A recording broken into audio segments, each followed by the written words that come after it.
anointed the Small Business Book of the Year 2012, which was nice. So all that gives me the kind of right to talk here. But you see, my motivation in business is probably the same as it is for most of you guys. It's everything I do. It's all about my family. That's my gang there, my wife Sue, and my 4 children there. They are my kind of driving force. That's what gets me out of bed in the morning. That's what I focus on. Now, it is a fact that I do know how to build £1 million plus businesses. I haven't just done it once, we've done it now 8 times in the last 7 years. And those businesses are what enables anyone that owns or runs one to live the lifestyle that you want to lead. So that's what I'm going to kind of focus on today, because there is a formula to building £1 million plus business.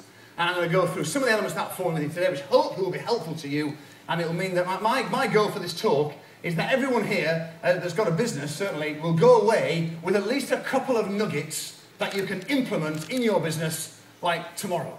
Okay, that's what I'm trying to give you, some real useful, practical stuff. So that's what we're going to do now. To get through it all, we have to go quite fast. So bear with me, because we have to rattle through this, and I don't want to keep Sir Richard waiting. So I'm going to move fast. Now, I'll start off with something that I learned at a big dinner in Cleveland, Ohio in 2004.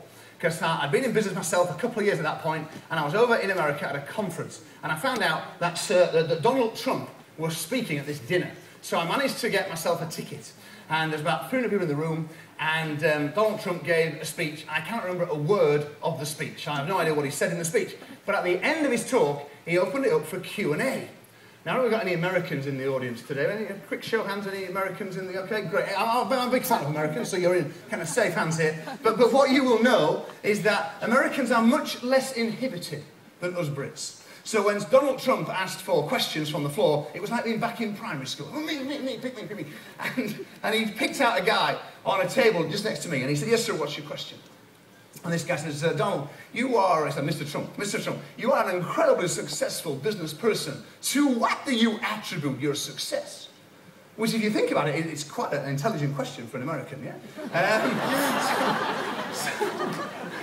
And what Trump said next, though, had a very, very profound impact on me. Because he paused for a moment, and then he said this. He said, "I think big. Most people think small. This gives me a distinct advantage." And when I heard those words, it was like I'd been whacked round the face with like a 20-pound haddock.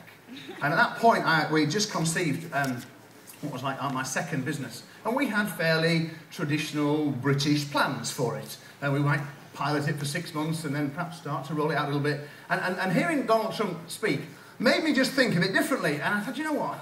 What would Donald Trump do if he was